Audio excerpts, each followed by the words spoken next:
What's up, everyone? Thank you for tapping in today. This is the second episode of my Jiu Jitsu Academia. I am one of your hosts, Jason Madlock, and DJ Michael Ross. And Michael Ross is going to be our guest today. I spoke about him last time on the first podcast. For you guys that tuned in, he is the guy that has now beat me twice. I lost the second. I said I was going to win, but I lost. So here we are. It is what it is. So, hey, Mike, man, thanks for coming in. I really appreciate it. Let me first start off by giving you your flowers, bro. It was an honor and a pleasure to battle with you. One of the things that really stuck out to me about you was our first tournament. The guy who tapped and the message you sent me back, and just I was like, oh, that was a really it really touched me. I don't even remember exactly what it was, but you complimented me being a warrior and still fighting that guy even though he tapped and everything. And I was like, oh man, it was just a stand up moment that I felt that I had with you. I just wanted to say thank you for that. Yeah, absolutely. I just to kind of comment on, I don't want to go too far deep into it, but there was another factor that scared me about you. It's we was talking about it earlier, when you came over and you were drenched in sweat, and I was like this is his warm up. I was like, oh, Jesus Christ. And then your first match, you were having your way with the guy, and the guy clearly tapped. And me in that situation, I'm like, man, he tapped, man, let's move on. I don't want to have to kind of build it back up.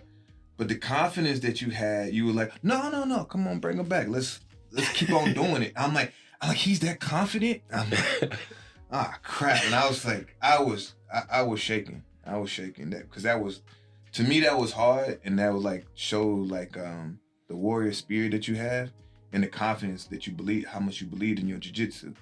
So thank you, man. Yeah. Thank you. Man, it's funny because I think I even told you that day, and I told you, this motherfucker kept me up at night. Yeah. I went on JJ World League and I was watching the videos of the other competitors, and I was like, this is the first time I've ever looked at anyone else. I've never looked at anyone else while I was going in blind.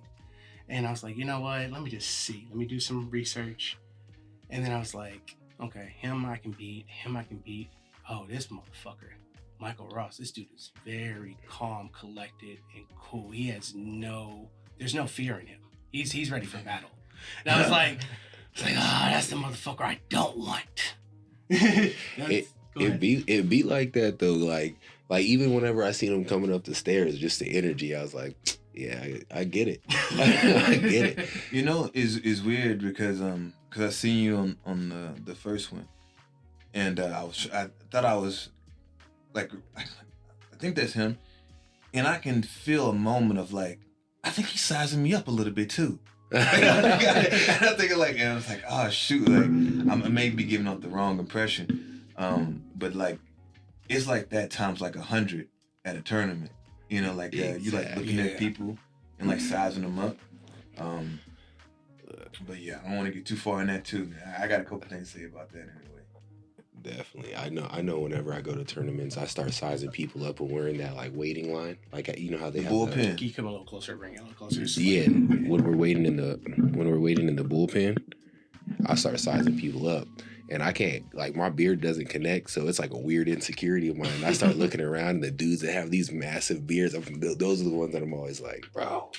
Go ahead. And I was just gonna say, I don't even know why it happens. I was say, so July, you competed in July at JJ World League. So there was a guy who was in my bracket. I think you were a weight class above me because I was 208 in July. Were you 208 then? Yeah, I was 208. Yeah. Okay, so you must have just been an adjacent. No. Hold on, I take that back. In July was my first tournament back because everyone talked me into it. I was 250. I had a B215, but that was 220 and up. Okay, yeah. Copy. Okay, so... Or 220 and down, sorry. Okay, I just made 208 for that competition. So you're talking about a guy with a beard, just John Brady. You might have met him briefly, but he just big ass bushy, just looked like this solid dude. Yeah. And I was like, I don't want to fight that dude. And then there's like I gave up my first match because I was thinking about that guy. I was like, I don't want to fight him. I like this guy's hard enough. I don't have enough energy to get past this guy to the next guy. I don't want to fight that dude. It's part of that mind game, like that big burly beard. And if you're just a big dude and you're sitting there, everyone's looking at you like, oh my God, like what's he really about? Well, you know, like that kind of goes along with the fear that your mind creates. I went to Pan in Dallas, and it was the first time that my girl went with me, and like for her to like see a tournament. And we were just sitting down and we were like just kind of watching it. And like she had watched a couple before me. I was with my homie. And when I sat down with her, she's like, you know, I'm noticing something. I was like, what? She's like, just everybody that looks mean keeps getting beat. And everyone that looks really nice keeps winning. And I was like, yeah, she's like, even the strong people, like the big looking strong people that look mean, she said they keep getting beat. And I was like, I said, yeah, I said, that's how it happens. And I was like, what I think it is fear. I think as men we're like animals, and when animals get scared they start posturing. Yeah. And they like they want to show you that they're not afraid, so they put on this face and they muscle up and they puff their chest out, and I'm like, oh man, this person is the most, he's scared the most, you know what I mean? And it happens in men, like we're so insecure. Like we don't know how to like turn it off. You know what I mean? Like I agree with you 100%. Yeah. Like for me, I got no problem with saying I'm scared. You know what I mean? Like I remember when I did the no-gi, the one that I did with you. Yeah. And I saw these guys rolling, and they were rolling so beautifully, and I'm like, yo, I'm not that good. And I told my coach, I was like, yo, I'm intimidated right now. And he said, look, he's like, they don't know your game. And it was like, so just go in there and play your game and, see what happens. And for sure enough, it worked. And I beat the guys that I felt like that were bigger than me. Yeah. They looked meaner than me. And it kind of took that away, that scary look, or the beard or whatever. I not to keep going on about it, but the last tournament I did no-gi, and I was already tired, and I was just like exhausted from the whole day. And I was laying down on the warm-up mats, and I was just kind of like rolling up my hip. And this guy, he had a hood on his head, and he was like kind of looking mean or whatever. And I'm laying on the ground, and he was walking inches from my face, almost like trying to intimidate me. And it was like, you can tell he was looking mean, and it was like, yo, we're not on the yard right now, brother. Like, come on, like it's all good. And he kept on doing it, and I got offended by it, but I was so tired. I was like, I ain't gonna give that any energy. And I was like, there's no like sometimes you like, you're in a warm up area, you may not even go against a person that's in there. Yeah. But everyone's trying to look all mean, and so I'm like, I'm probably not gonna go against this guy anyway. They called over to the bullpen. Lo and behold, he was in my bullpen. And I'm like, all right, at some point, I'm probably gonna go against this guy. My first match, it was him. It was him. And I was like, and mind you, like, sometimes when you get so tired, you get into a place where you're like, I don't care, man. Like, I'm tired, I got an excuse to lose. You know what I mean? Yeah, so I'm kind of going in this, like, I don't even care. Like, let's get busy. And I was like kind of letting that be known. Because I was kind of offended by it. I was talking loud, but I wasn't talking to him, but I was talking loud. And as soon as we got on the mat, looking at me all like he's ready to kill me. And he blasted a double leg, and he left his arm out. And I Kimura'd him in 16 seconds. I'm gonna tell you, I helped him up, we shook hands, we hugged or whatever. When we got off the mat, he was the nicest guy to me. He was so friendly and so nice. And in my head, I'm like, what was all that like that posturing about? Like, you didn't have to do that, man. Yeah. Like, that didn't have to be that. No. But it's fear. Yeah. It's fear. I agree with you. I don't want to steal the show, so if you want to say something on that fear, go ahead and I'll say what I say afterwards. Well, yeah, it just goes down to what you said, the posturing, because they have to psych themselves out. Like, I don't know if you've seen the part in the last one where I was talking about like playing mind games with people. That's what he was doing. He didn't know who he was going against. He just knew everyone in the room was going to see him doing this. And that's going to create conversation and talk. And they're like, oh, did you see that guy over there? He's scary. And kind of like build that fear in his opponents. But at the end of the day, like, you have to show up and you have to perform in order to build that fear. If not, it's exactly what you said. It's posturing, you know? And like me, I've competed long enough to where I do all that in my posture in my head. Because I'm at the point now where I'm like you. I can say like I get scared during tournaments. Like my girl's like, "What's wrong? Like why are you so quiet?" And it's because I'm getting ready. Like you don't know what to expect. But in my head, it's like I have to keep telling myself like, what are you scared for? Like you train, like you do this, you go here every day. You train, like you pick the gym with people that you feel can get you better every day. So it's just that I don't know if it ever goes away. I don't know about jiu-jitsu, but for me, every tournament, it's just nuts. I would say for me, it's getting easier. I think just accepting that, like one of my rules for life is acceptance is the key to happiness. So the second I pay for my tournament, that's my final acceptance. Like I'm doing this. From that point on, I block out all the fucking noise.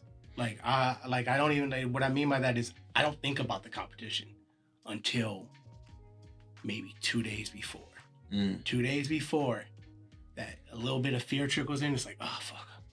Oh, I don't want to do this. Oh, fuck, oh, this weight cut. Oh, I'm not at the weight cut right. Oh, man, if I don't hit weight, man, I guess it gives me an excuse to quit. Like, I guess I didn't want to fucking do this anyways. You know what I mean? That 2 day out, by the day of, I show up early and I weigh up early. My system is I show up as soon as I can weigh in. So like, 7, 6, whatever time that is, I weigh in, get the monkey of weight off my back. Then it's just, I go there, I take it down, so this is where we're at. All right, we're here. I ground myself. I leave. I come back. And then when I'm back, I'm chill until about an hour out. And then I do my warm up. That's when I'll do sprawls. I'll do some push-ups. I do martial arts in general. So I'll do like some boxing combos and stuff. Do my Goku stretches. And then it's on the mat. I'll look at people and like, it'll be like, oh man, I'll look at how he looks scary. Don't matter. Doesn't matter. Where you at? What are you doing? Just do jiu-jitsu. And that's why I just keep saying in my head, you're not surprised. I've studied so much that I'm not surprised by the things that are happening out there. It's just someone's doing something better than what I'm doing in that moment. Our mind has a funny way of like making someone a lot bigger than what they are. Yeah.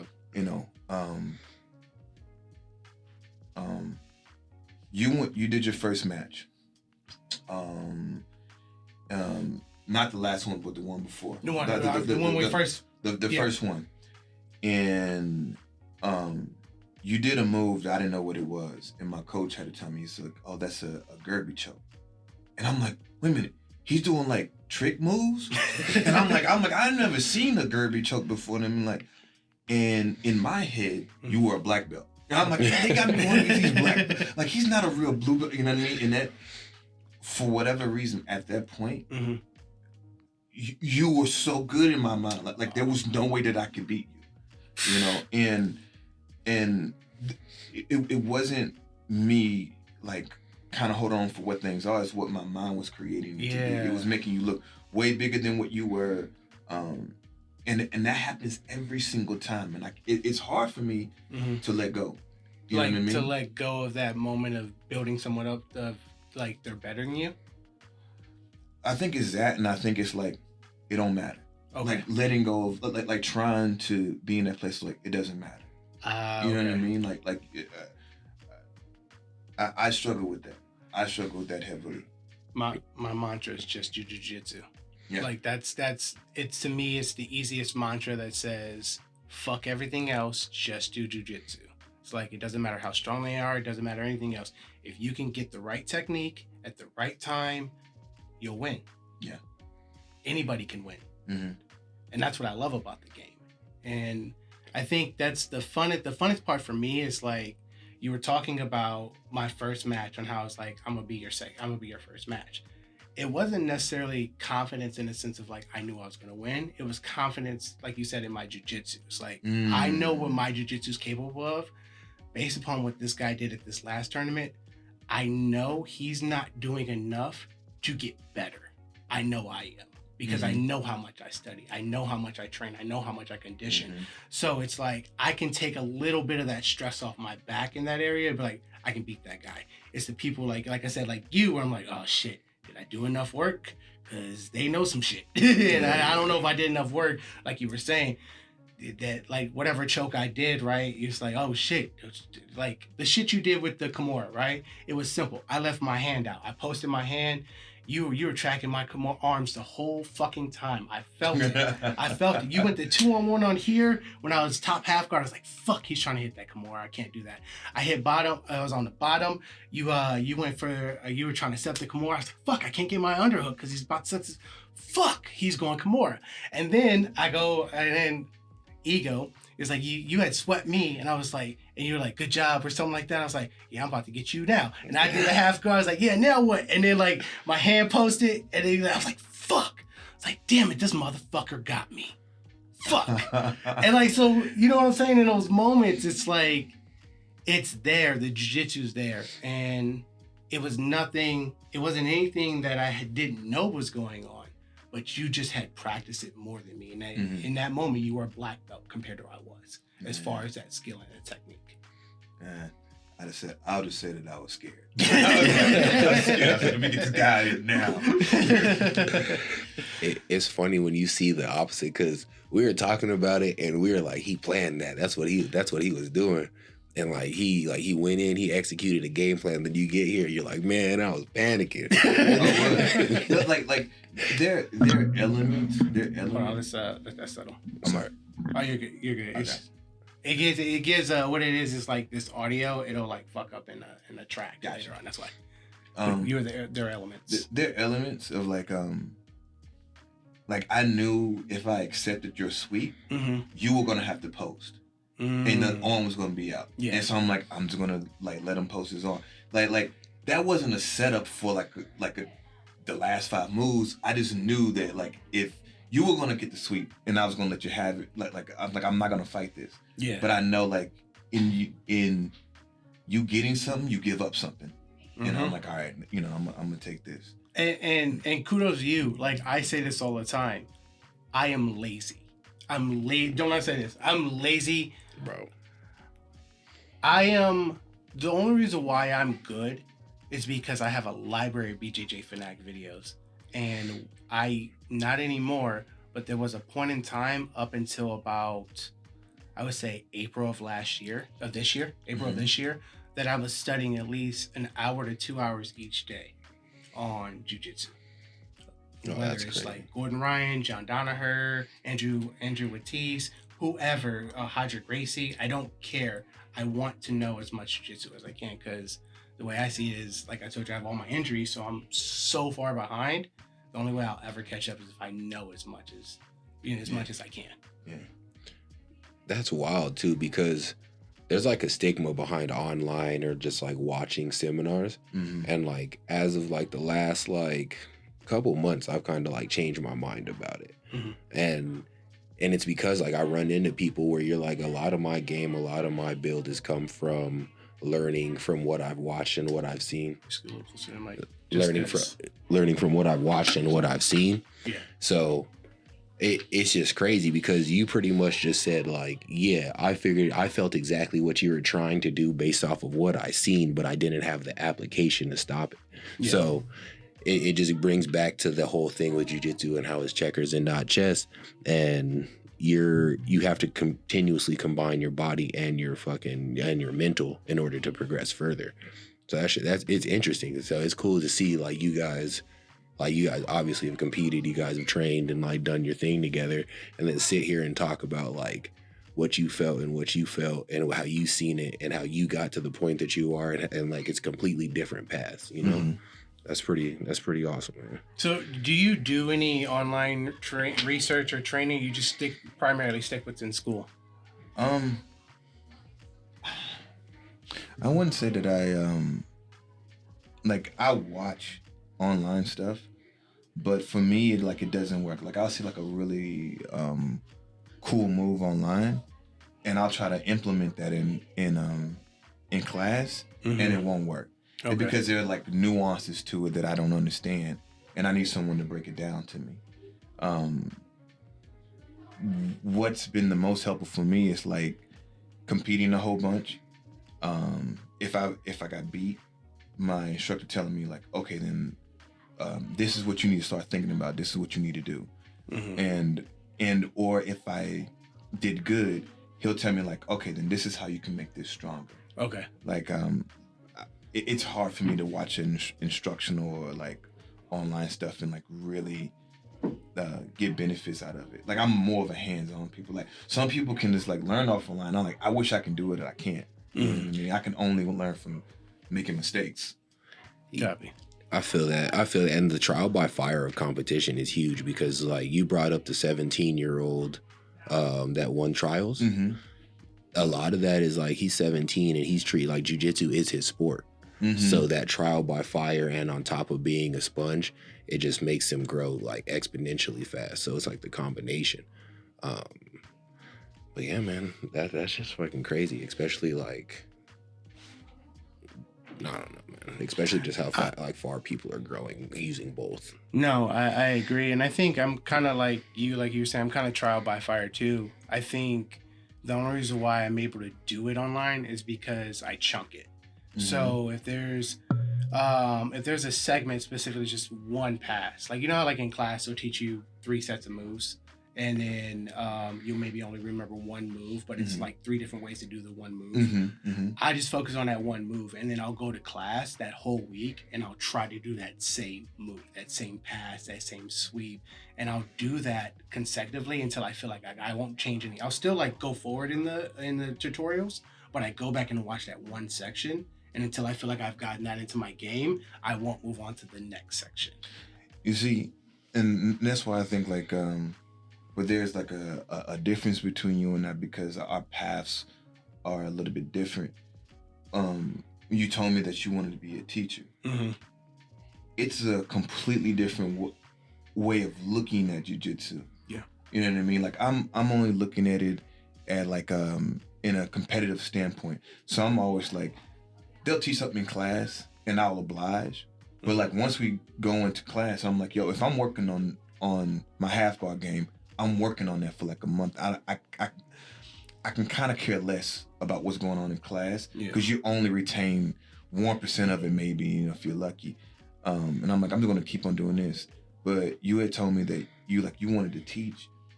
For me, I think that's dope because I wish I could slow myself down and want to approach it that way. Because you are paying attention to things that I won't. You know. What do you think keeps you from doing that though?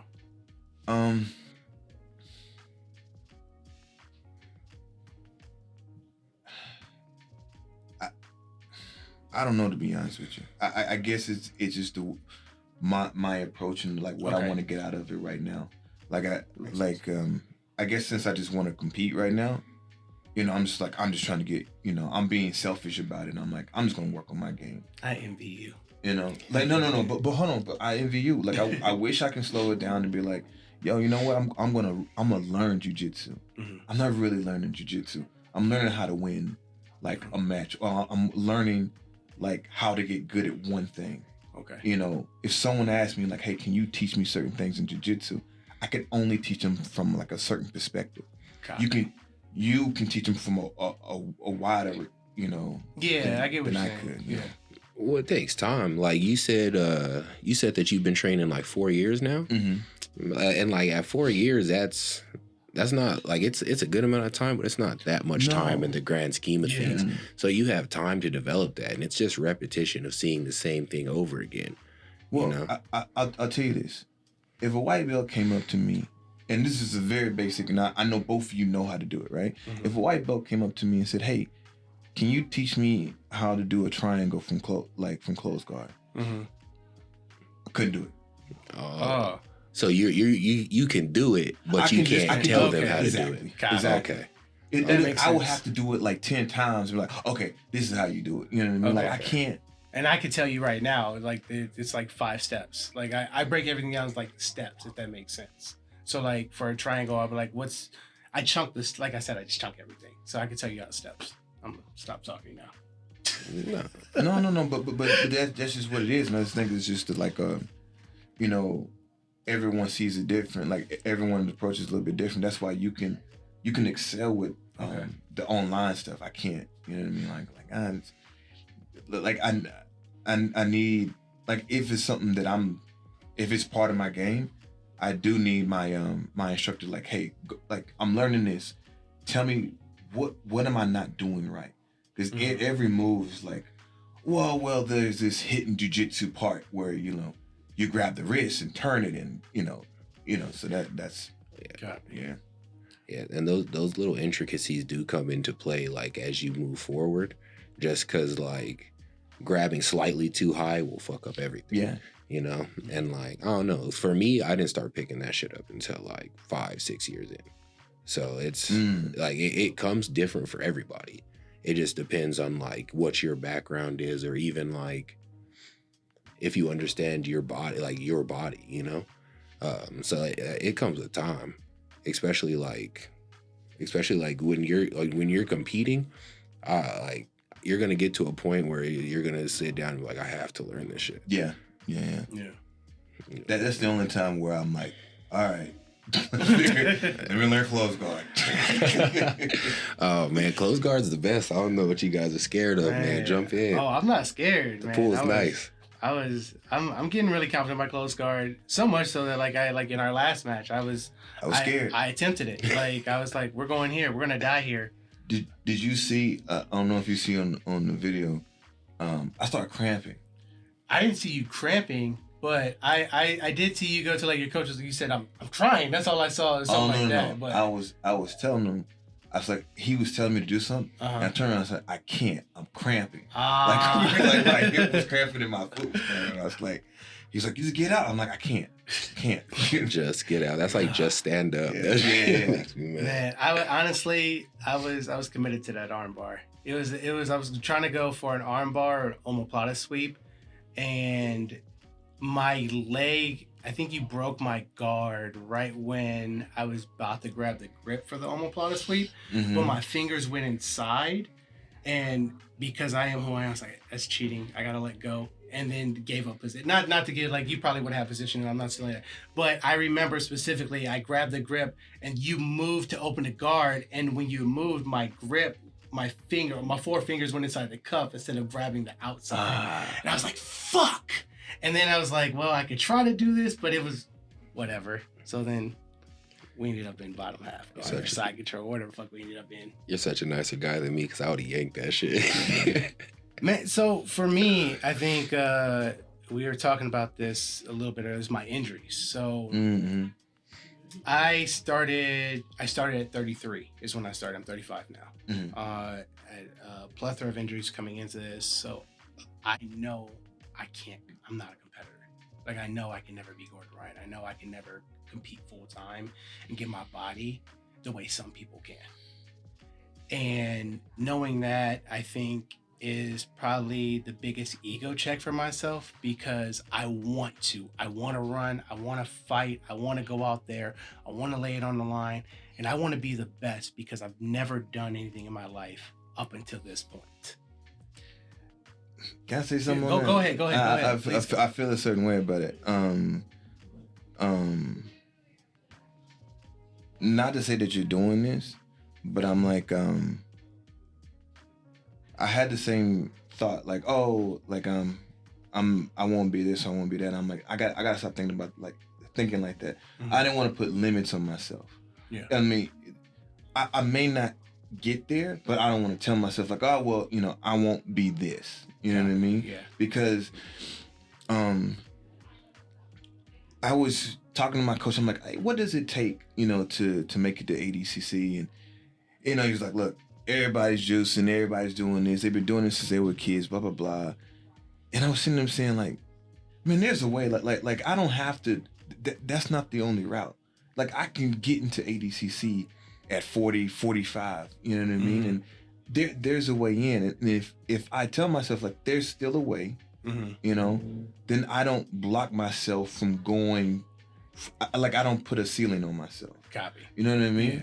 And like, look, injuries is like kind of a hard thing to kind of like, you know, kind of try to overshadow. Like you can't, you know, you obviously can't do certain things, but maybe that's your way in. Maybe there's, you know, that's your secret, you know, in because of something. I don't know. No, like, I get exactly what you're saying, 100%.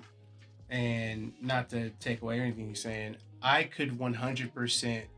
Like I said, I'm all about honesty. I could be 100% doing this thing where I'm setting a ceiling for myself, but I feel like where I'm at in my life, that I'm setting the realistic ceiling of what I'm actually capable of.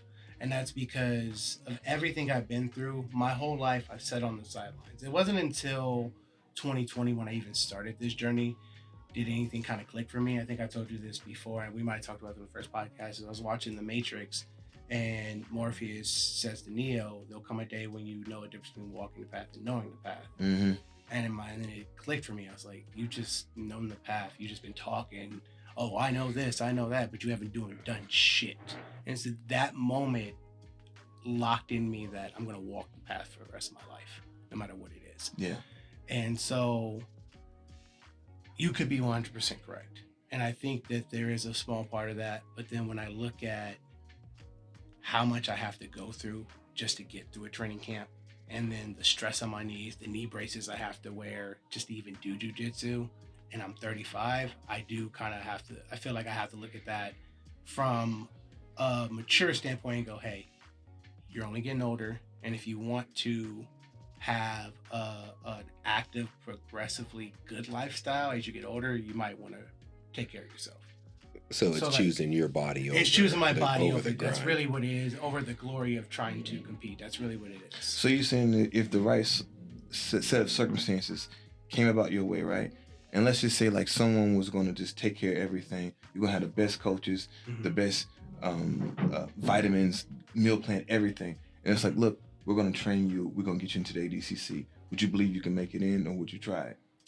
I'm still gonna try it even now with none of it. Okay. And then so that's why I say that like there's this ceiling of like, yes, I don't think I can do it, but I'm still gonna try. That's why I'm still. It's my goal to win a gold medal at JJ World League right now. That's my current goal. Yeah. The only reason why I'm not competing in December is because I share the same birthday as my father, and he died in 2020, and it's on my fucking birthday, December 16th. No, it's all good, bro. But because of that, I'm like, I don't want to fucking compete. I want to spend that day reminiscing, and maybe that's the best way to do it. You know, remember my father is go out and battle and whatever. I don't think that's how I want to spend my birthday. Yeah. So that's the reason why I'm not competing. So I guess next year sometime maybe. But also I want to get down to 180. That's my goal, is be down to 180. So I gotta lose weight, and I don't think I can do it by December 16th. You know, I thought you were following me. I looked at the brackets. I didn't look at the brackets. I looked at like like who's all like how many people are gonna compete. And I said, wait a minute, what's it? 195? Like he was 208. And I'm like, yo, he want revenge. He want revenge. And I was like, dude, that fired me up. I was like, all right, man, I'm gonna hit these weights hard, man. Nah, it wasn't about revenge. For me, like I said, I'm only in competition with myself. Like, yeah. No bullshit. Yeah, like I think I can beat you. Hands down, I think I can. And I don't say that with any disrespect. I say, but the utmost fucking respect for you and your game. I just 5 minutes is a very short time to get past a very good opponent. And I'm gonna say something, and I mean this. I wholeheartly think and know that you're better than me. I know you are. Thank you. I've seen your game. I've seen what you do, and I know you're better at this than me. Like for Thanks sure. For the flowers. Yeah. Like you know, like everything that I was throwing at you, even when I was like seeing your messages, it was like all out of respect. Like, all right, I'm ready for this. Like, I'm excited for this. I knew when we was gonna battle. I was so relieved. So I'm like, oh, like I finally get to do jiu-jitsu. Like I get to have fun with someone. Yeah. Because like the matches when you don't know the person, you feel like it's a fight, and you're like just trying to survive. You're trying to get them out. Yeah. But when you're going against someone, like I felt like when we were gonna go, like we were gonna compete, but we weren't gonna try to hurt each other. Yeah. You know what I mean? I'm like, now we get to play. You know what I mean? I was so ready to play, man. Jiu-jitsu builds friends quick. Like, it's hard not to like build that connection and that respect for each other when you just spent like at this point, what, 10 minutes almost? Yeah. Just pretty much. Nah, he got me in like a minute 30 with that Kimura, bro. No, so but we still waited like 10 minutes. We did wait like 10 minutes on the match. You know? So like you guys do build that camaraderie, and then like jiu-jitsu, like you guys are up close and personal with each other's faces. Like it's hard not like. You either come out as like, oh yeah, man, good job, or you leave like, I fucking hate that guy. Yeah. You know, there's no in between. Well, there is, but like in tournament situations, that's usually how it winds up. Yeah. You watch anime? Do you watch anime? No. Then you'll get this, and maybe you can speak on this a little bit. It's like, for me, I'm a Dragon Ball Z. You probably know a little bit about Dragon Ball Z. Dragon Ball Z was a thing growing up, and for me, I always wanted like a best friend that I could battle with like that. And that's what like jiu-jitsu kind of gives you a little bit. Yeah. Is that friend you can battle with. Yeah. With that, yeah, I think you were talking about like in the gym, within that safety of knowing that, hey, this person is gonna kill me. This person isn't trying to kill me. I think that's what I liked about us in our first matches. Like, you were like, bro, I let go. I thought you tapped. I don't want to hurt anybody. I was like, that right there, and then your message to me afterwards was like, oh, I think this guy might be a cool dude. Because I'm in crisis. I don't trust anybody. I moved around a lot as a kid, so I have very big trust issues with people. Yes, it's my own thing. Yeah, nah. Like it for me, it's like I get that, because me and my brother, we always say iron sharpens iron. You know, the only thing that cuts glass is diamonds and other glass. So you need someone that's able to push you and know your limits and know what you're good at to help you progress. Because if you just have somebody stroking your ego all the time, or just letting that someone that just like lays there, you know, you need that camaraderie and that I guess fire with somebody else just to keep you going. Because it's hard to do jiu-jitsu when you're just kind of dominating a school. Yeah, it's love when you got you got your partner who's pushing you and you're pushing them. I need it. I like someone to make me uncomfortable a little bit. Yeah, I need that. You know. Yeah, well, you don't get better. Like Cole needs pressure to become a diamond. You know, so like you need it. So that's why people's favorite like training partner is always the person who kind of beats their ass. You know. Man, I do want to touch back on this, because I was like, I want to know you guys' experience with it, with egos, like, because I have a funny story, but I want to know what you guys have dealt with the ego stuff. Like, even if it's in your, I don't want to get anybody in trouble. Like, if it's in your own school, or like outside, like a school that you visited, or old school. Luckily, I've been to, and we talk about again, like we've been to a lot of schools, so we can say a lot of shit, and keep things private, and still talk about people they have no idea we talking about. I got you. Yeah. Man, before being here, I trained in Vegas. There was this dude, man, and like for all intents and purposes, he's young, 22 years old, super athletic. Like the dude used to talk about, like, I'm a Viking. Like he like super cut abs. Like for all intents and purposes, this dude should have been a monster. He got wiped by everybody in the gym. And like not just the dudes, like the girls, like because he just refused to let his ego aside and learn. Like it was just everything was a fight. Everything was and you can be rolling with him and be like, to get out of here, you got to do this. He's not going to listen to you because he thinks you're trying to set him up. This dude because no one could take it easy on him. because his ego just consistently forced him to ramp up and go crazy on people. So because of this, like within like the year I was there, broken fingers, he got cauliflower ear in like 3 months, tore his rotator cuff. And I'll give it to the dude, he had heart, but like whenever I text my friends, I'm like, yeah, how's he doing? Is he getting better? They're like, he's gone. Like he's gone. Like he got beat up in the gym because of his ego.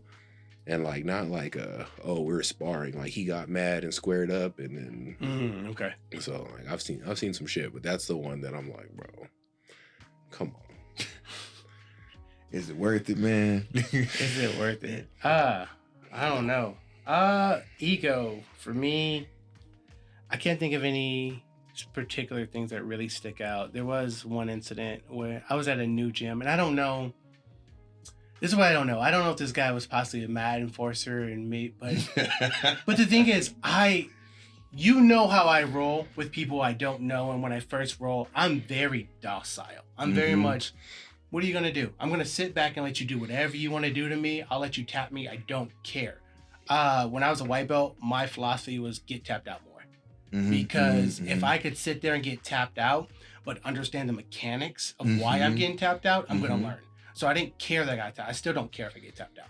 The only time I care if I get tapped out is if I was actually trying to like get out in that moment against like a brown or black belt, because I just feel like those are the only people that really give me challenge. Purple belts give me challenges depending upon their skill level, but I feel like you get a range of purple belts in the same way you do with blue belts, right? You get a range. So,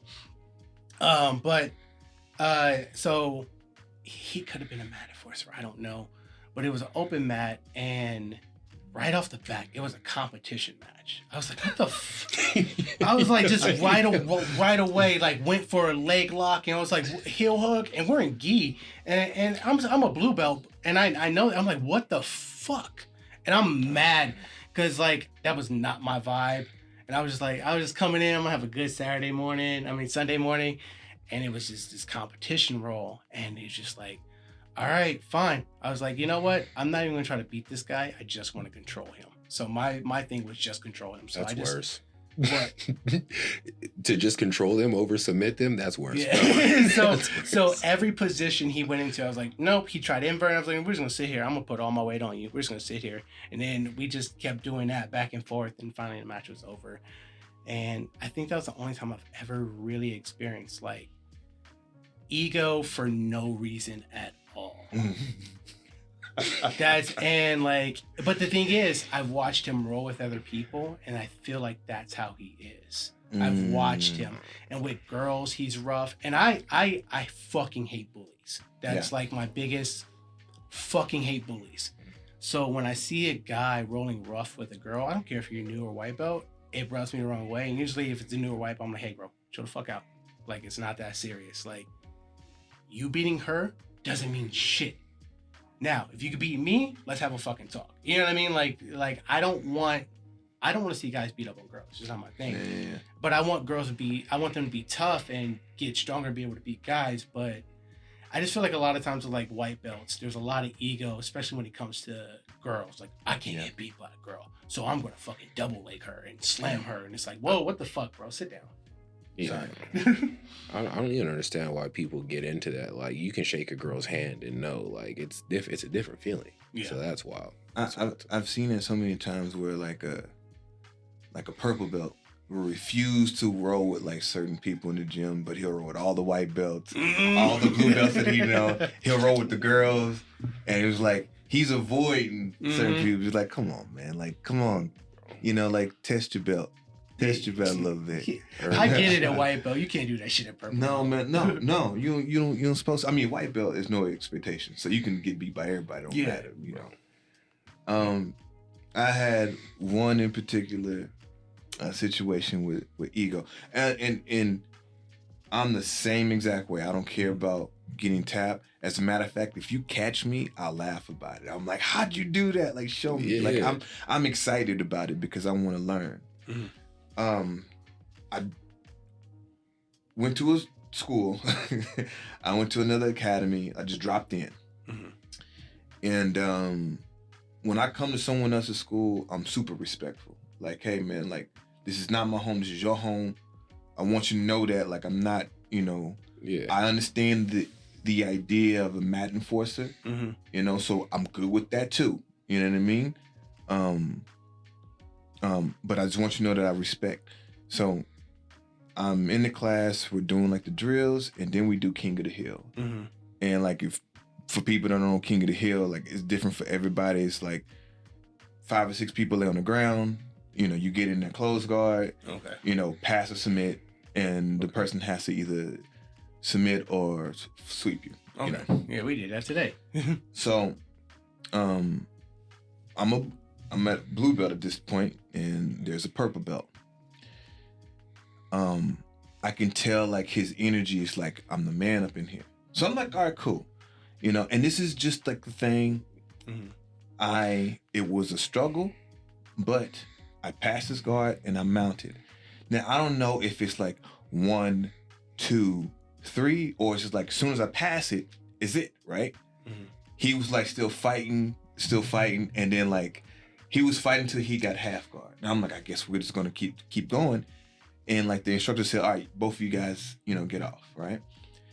And I think that like, that started the engine. And so very shortly after that, it's like, okay, you know, now we're just gonna have a roll. And I go on the mat, I sit down, I'm not looking at anybody. I'm like, if I'm going to someone's school, I'm almost like waiting for like the last person, like, hey, I'm available if you want to roll. I'm definitely not picking anybody out. The purple belt is hey, you, come on. Didn't even Hey, you, come on. Like call me out from everybody. And in my head, I'm like, okay, cool. Like I can tell where this is going. You know, I'm I play a very passive game. I'll let you pass me. I'll let you smash me. I don't care. Yeah. But my thing is this. Your speed becomes my speed. You know what I mean? So I'm Dragon like, Ball Z. You know what I mean? So I'm like, look, if you want to go 80, I'll raise you. You know, if you want to take up to 80, I'll take you to 85, maybe 90. You know what I mean? But, you know, like, you know, so he's going. And it's like almost like a competition, right? And I'm like, I'm cool, I'm playing passive. And he's taking my passiveness as like he's going to dominate. And I let him get comfortable, swept him, and I Kimura'd him. Oh, he hates you. He love that move. He had 3 minutes left. And I was like, hey, you good? He's just like, yeah. Smack my hand. Like, you know how like you smack it to a fist bump? He just smacked my hand out the way and went straight in. And I was like, at that point, it wasn't a competition match. It was an all-out fight. It was personal. And, it, you know, like, it was just nothing happened. He didn't get me. I didn't get him. But I had a busted lip. And I remember after the match, I'm like, grabbing my lip and I'm like looking at blood, and he looking at me like, you know, good roll. And I was like, yeah, man, good roll. You know what I mean? And I'm like, yo, what was that for? Like, it was like, yo, like, you know what I mean? Like, that's wild. It like, I don't know. I felt a certain way, but here, I think this is the dope part. If you can sometimes, especially as men, if you can like make your ego go even lower than that person, they'll lower their guard. When the whole thing was over, when everything was over, I was pissed off. Like, I had a busted lip. I was pissed off. Too. I seen him on the mat, and I grabbed him. I said, "Hey man, that was a good match, man. Thanks for pushing me." And he looked at me. He said, "Good Kimura, man." And I'm like, that was respect. That's how I knew. Like, it was like I knew. You know what I mean? But it was still like, man, we didn't have to do that. No, you know I agree. It was like the match I was telling you, it was the same thing. It's like, we didn't have to do that, bro. We could have just been friends. And pushed each other, like, talked about this. We could have had a conversation. Yeah, that's funny. Like, I don't really run into people trying to do me like that. You a big guy, man. Ain't nobody gonna test you, man. Well, I have to like move around the gym a different way. Like I have to be ultra friendly, or else I get no rolls. Like if I come in and I'm not smiling during that day, I'm getting no rolls. Unless it's me. Are they like approaching you like a greasy bear, like, "Hey, how you doing? You in a good mood?" Bro, when I first got to A side, every day Armin used to have to be like, "He's safe, guys. Like it's okay. Yeah. Like get out there." And like he'd be like, "Go roll." Like he'd tell certain people like, "Go roll with him," and they'd be like, "No, I gotta." Like, come on, bro. Man. And you mentioned like purple belts who like, look, if you. That gets to me so much, man. I think this is your camera right here. Whichever one. If you are a purple belt, a blue belt, a brown belt, and you're running from rounds because they're tough or they're hard, just go home. Just go home, bro. No. You're not doing nobody any favors. You're not helping anyone get better. You're just there breeding your ego. And then at that point in time, you got your belt just because you've been there that long, not because you're that good. Yeah. And I can respect, like, if you're a purple or brown belt, you're going with white belts because you're trying to work on aspects of your game. But don't consistently make eye contact, then look to someone, and no, man. Like, let's do this. You know what I mean? Like, you see me. You've been avoiding me for a month. Come on, man. Let's just do this. You know what I mean? I hate it. I hate it when white belts do it, but I hate it even more when it's upper belts. See, white belts get the excuse they're scared, they don't know what's going on. I'm all right with, but you I think even I'll give it to a blue belt. Like, there's still a feeling out point, but purple, brown, and black, you better not. Yeah.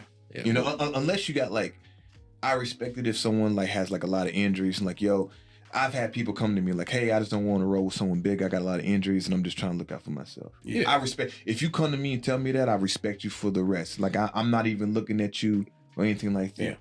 But if you just avoid me and I see you roll with people my same size or my same rank, but you avoid me, I'm like, all right. And you said one more thing that these people who like running do. Bro, stop rolling with the girls. Like the girls are good. Don't get us wrong, bro. But stop rolling with the girls. Stop rolling with the girls. Like, one, I think you're weird. Like, you're just here to come roll with women all day. I get it, but that's weird. Two, bro. No. Come get better with the rest of us, bro. Yeah. That's just crazy. Man, we're at about an hour, so let's wrap this up. But I think that's a good point, what you're saying. I think I was saying white belt. Go ahead, say something. Go ahead. I wanted to say, I'm going to try to make this as quick as, not to make it long-winded. No, you're good, bro. Because you asked me about what got me into your origin story. You know what we can do? My issue is just timing. We're just gonna cut and read. Just let me out. We'll cut. Okay. So we're back from the break. I do want to know your origin story. We got so into talking, I forgot to even ask you because the competition and everything. I still want to know more about your origin story because I don't know. You said last time you talked about your girl asked your brother's girl asked you. Mm-hmm. But like, what really kept you? Like all that stuff. So let's get in that a little bit. We got a little time. Honestly, I just love competition. Like my brothers aren't my real brothers. Like we grew up across the street from each other. Like they're family like that. Mm-hmm. We competed in everything: football, basketball, video games. I can throw this rock farther than you. So like naturally, for lack of a better term, in everything I do, I want that smoke. And jiu-jitsu, for a long time, I was just getting dominated. Like, and because I'm big, I got like thrown at the competitors, mm-hmm. like, and just to beat the shit out of me. And like the fact that I was used to tasting victory in other sports and other things, and I just couldn't like get a win here in jiu-jitsu for so long until it started to click, was addicting to me because. It gave me something to strive for, something to want. So I was always just kind of like addicted to it. Like, nah, this is my new thing. Mm-hmm. Yeah, but that's pretty much it. And then I started dating a couple girls through jiu-jitsu, and then after that, dating and jiu-jitsu. That should be our next episode. Don't do it. We should bring in our local favorites. Leave the gym. Don't do it. I'll be honest with you. There's a couple that started dating at our gym, and normally I'd probably be like, don't do it, but they do a great job of leaving everything at the door. You wouldn't even know they were in a relationship if they didn't tell you. That's like how good it is, in my opinion. I thought they were dating before. No, they met there. No, they met there. As far as I could be 100%. Don't let me ruin y'all origin story. Y'all know who you are, and you know what's up. But that's lit. I said it like we didn't talk about it last time because we love the shit out of them. lit. There's this couple. I seen the picture of them that you had their face. Yeah. It was everyone loves them. It was that couple. Yeah. Now I want to know who they are. No, I'll show you after this. So your origin story. What BJJ origin? Let's go. I'm gonna try not to be so long-winded about it. Take as long as you need, bro. The short answer, the short version is, when I met my lady, it was the first time I had this feeling of wanting to protect someone so much. Okay. And I'm like, I need to figure out, like, I want to protect her, you know. Yeah. And that's how I got into jiu-jitsu. Okay. The longer version of that is, I was bullied a whole lot in like middle school, and in high school, I knew so many people that as far as like being bullied and stuff like that wasn't happening. And I was like, I kind of was in the clear. I played football, basketball, stuff like that. So when you're a jock, you don't get too much of the bullying aspect. You know what I mean? You're part of the popular crowd or whatever, and you don't get that. But as an adult, I experienced some bullying, and I didn't understand it. And a friend of mine, his brother was coming in town, and we were just hanging out or whatever. And I don't know why, but I don't think his brother took to me very well. And I still don't know to this day like what I did or what I said or whatever. But maybe I rubbed him the wrong way. Well, I had my ex at the time. We went out to Roscoe's Chicken and Waffles, and I believe he was like had a couple of drinks in him or whatever, or maybe he was just sober.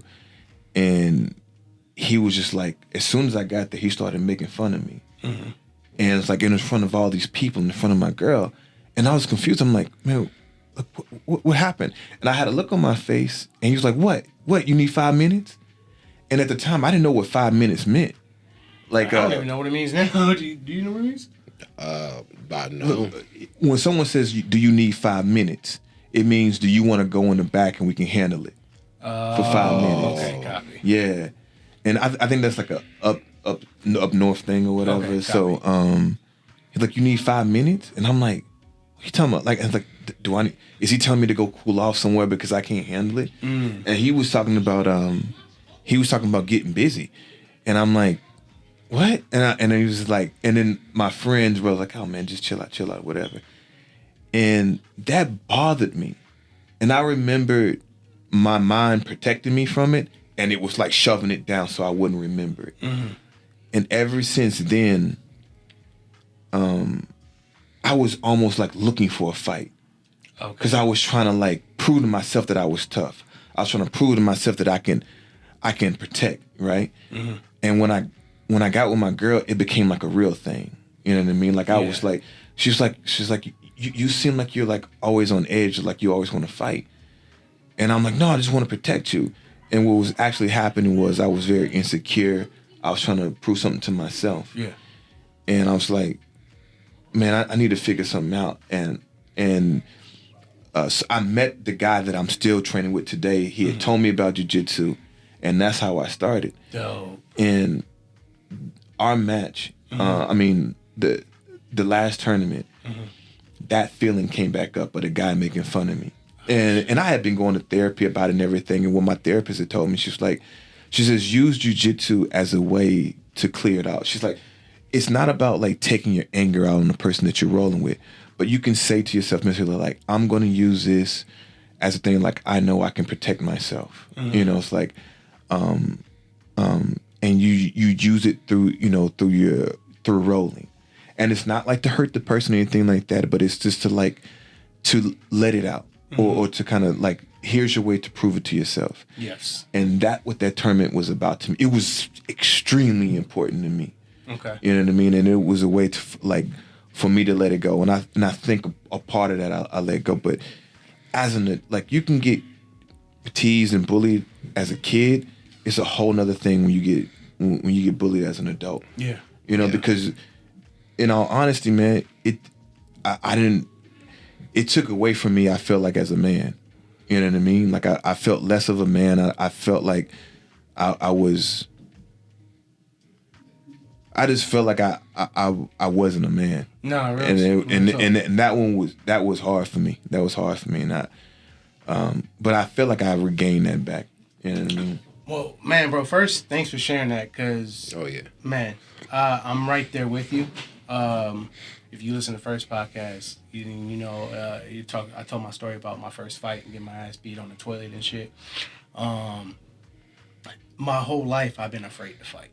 And I've always gotten away with posturing, because I look at it as like I have very chaotic energy. We talked about this a little bit. It's a real recognized real, and I feel like people recognize my energy. They don't know what to make of my energy. They can't tell if is he a evil person? Is he a nice person? They don't know how to fucking take it.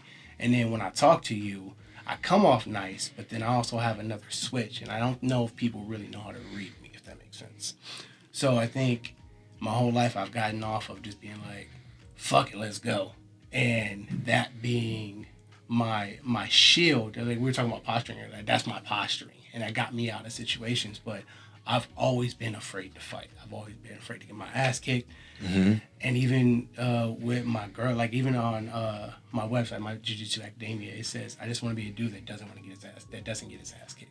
Because that's what was the spawn of this 2020, when shit was going down. I was like, if shit hits the fan, if I had to fight to protect me, my girl, or anyone I love for safety, supplies, or anything, it's a fucking wrap. I don't know shit. Yes. I know nothing.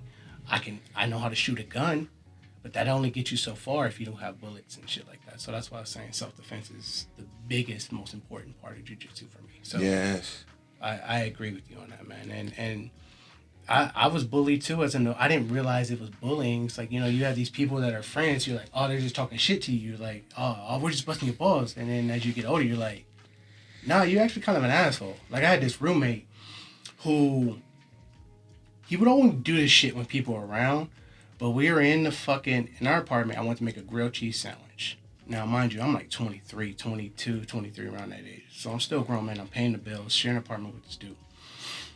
He just did all the dishes. He was like, oh, you can't make a grilled cheese sandwich because I just did all the dishes. It's like, bro, I'm going to wash the dishes right after. It's like, it's my place. I'm paying rent, paying for food. I'm making a damn sandwich. He comes in there. Now, I got the burner on. He comes in and he snatches like the bread and shit out of my hand. And I was like, I had a frying pan in my hand. I was like, I've been friends with this dude for years. The only reason why I'm not beating his ass is because I know he would fucking call the cops and press charges. And also, I don't want to be that person. Don't want to be that person. The only reason why I'm being this person is because this person's being this way towards me, and I don't like the way it feels because I'm being disrespected. But I don't know how to say this to this person. And so I ended up leaving the burner on, throwing some bread on, and walking out. And just like, that was like the first marker in our friendship. I was like, let this motherfucker make another move. We're done. Like, as friends. And time went on. He did some shady, selfish shit. We're not friends anymore. But, very long story short, he was a person that used to bully me, right? And my whole group of friends. You didn't know it at first? I didn't realize it. Because, like, I moved every school year. I moved every year. So every year I had a new set of friends, new teachers, new everything, new city, foster care, in and out foster, all over the fucking place. So when I finally got to a place that was settled, I was like, oh, I just want friends. Like, this is middle school, so I was like, these are my friends, middle school, high school, we're gonna be friends forever. It's the movie shit, you know, you got your boys, your friends, you never leave them no matter what. And as I got older, I just realized, you guys are kind of fucking mean to me and they're kind of fucking selfish. And, I don't fucking like any of this, so I just kind of had to do something about it and remove myself from the equation. You know, one thing that I notice now, and if I found myself in a situation like that. Like then I would want to fight because I would want to like for me. I needed to prove something to myself. You snatch something out of my hand, we fighting, bro. Like the bread, we're fighting. but shoot, if that same thing happens to me, since I know jiu-jitsu, I'm more inclined to be like, man, what you doing, man? You know what I mean? Like it's easy for me to walk away from it. I'm like, like you would have to really engage for me to be like, all right, I'm gonna put you down. Yeah. You know what I mean? Like it's so much easier now to like walk away from a fight. I agree. You know? But before I would be like, if you snatching the bread, I'm like, here's my opportunity. You know? What I'll say is, personally, I keep my circle small because I definitely did like experience my own type of bullying. Like I played sports, but I wasn't like I didn't care to party.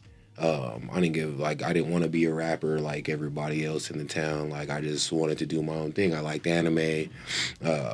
My friends were my friends, and we all did the same stuff. But like, I went through this like issue after football, like not knowing who I was because everything that I liked, I was made fun of for. Like anime growing up, I got made fun of that. Yeah. Like just a lot of stuff. So even being a jock, you still got made fun of. Yeah, because like I used to wear like Naruto T-shirts and stuff to school, so they would like make fun of me because of that. And I really don't like bullies, man. I don't like bullies, and those are the people that'll get me like in like you've seen me in the gym. Like I'm here for everyone to learn. If there's, you know who I'm talking about, the one specific dude who hasn't came back. Look, the day I see him, he's done. Like and like he might know, but I don't think he knows. And it is because I don't like bullies. Like he's one of those people who runs from people. He's one of those people who like if you're smaller than him, he's gonna smash you and throw you around and not let go of stuff that's not working. But with me or with he runs. Yeah. So I don't like bullies because of that. And like even that situation, it's because you have what I would say it is. You have like a very calming energy. Like whenever I seen you, you were walking, you look confident. You look like you're just here to enjoy your life, you know? And a lot of people who have a lot of stress in their lives or have a lot of insecurities, they don't like that energy from people. And that's all it was, man. He knew that the people that you were with, they liked you because of the person you were. And he knew he was only there because he was some dude's brother. Like that's what I've realized about bullying is that they're projecting on their own insecurities. Yeah. Something about you is what he wishes he was. You know, my brother, there was one of my other brothers getting married, and my brother came. He was one of the what is it? The guys, the best, not the groomsmen. Yeah. And he was telling us all this story. He says, oh, this girl reached out to me on Facebook, and she was like, my brother's successful, and she says, she reached out to him on Facebook and said, I see how successful you are, and it makes me sick to my stomach because you bullied me when I was a kid. And she says, I can never, forgive you. And I asked my brother, I was like, did you reach out to her? Blah, blah, blah. And he was like, yeah, I tried, and blah, blah, blah. And he was like, she won't hear any of it. And I said, can I reach out to her? And he's like, yeah. So I reached out to her. She told me everything. And I talked to my brother, John. I told him. I was like, why was that going on? He said, dude, I was a kid. I was scared. He says, when you're a kid, you're just like, you pick on the people so you're not getting picked on. You know what I mean? It's all about fear. And I mean, it comes back to that same thing. It's like we're all scared, and so we just choose to hurt people out of fear, so it won't come back on us. I guess I don't know. No, I agree. Hurt people. It's yes, the same thing. Yeah, facts. I think we do need to wrap up. There's a great spot to wrap up. I do want to say this, not to get religious, but I think fear and ego are entwined, and I have a theory that if you believe in God and good and evil and all that stuff, that fear and ego are possibly sin, because it's in every last one of us.